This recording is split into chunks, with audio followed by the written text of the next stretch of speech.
From the outset, we knew that we wanted story to be one of the big pillars for the Force Unleashed franchise. It really heightens that sense of immersion. It gives you a character that you can relate to, it puts you into the story, and we wanted to tie into the overall saga as well. What made the first film so successful wasn't just the special effects or the fantastic setting. It really was the fact that that was the wrapper around a really compelling, mythic story. Vader is luring you back to him. Yes, I know!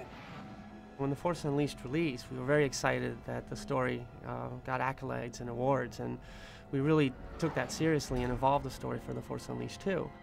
The fact that George allowed us to fill the gap between Episode 3 and 4 gave us not only a challenge, but also a responsibility to the fans.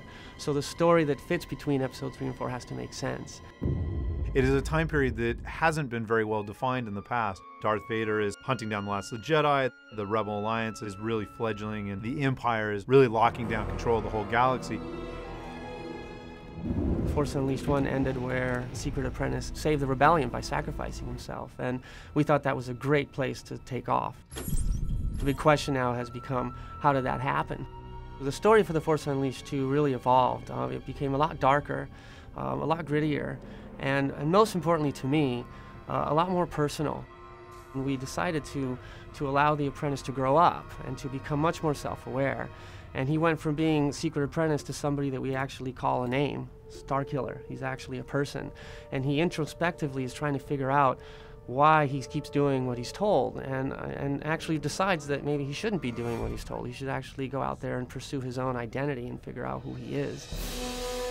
Because we start Starkiller off as allegedly a clone, and a clone who's going insane, immediately we already have a little darker tone to the story as well. So you're not really sure where he's going to end up, whether or not he's a clone, whether or not he's going insane. We've really focused on making him a little bit less about the big galactic struggle and more about this character and what his motivations are and what he's going through. You will return to me and give yourself to the dark side. Every time we do a Star Wars game, we're always trying to expand the Star Wars universe. So Force Unleashed is a great franchise because for fans of Star Wars, you're able to play it and see things that are familiar to you. You're able to see Darth Vader and learn more about him. You're able to see Princess Leia and what she's doing during this time period and see the formation of the Rebel Alliance and how the galaxy is evolving.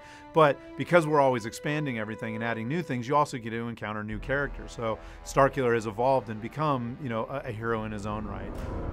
We wanted to continue the story of Starkiller, Darth Vader, Juno Eclipse, and General Kota. But with Force Unleashed 2, Boba Fett and Yoda play really key pivotal roles that are instantly recognizable to fans and make the story stronger.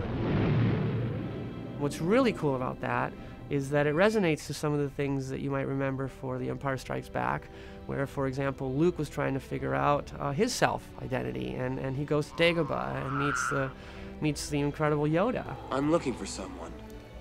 Looking? Found someone you have, I would say. And goes to the Cave of Evil and uses that experience to get to the other side, much more aware, at least much more aware about what his next direction needs to be. We did something very similar for The Force Unleashed 2, where Starkiller, in the hunt for his identity, ends up in Dagobah. He, of course, comes across Jedi Master Yoda.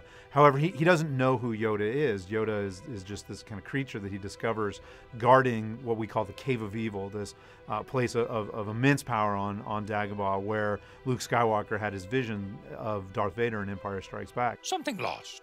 A part of yourself, perhaps.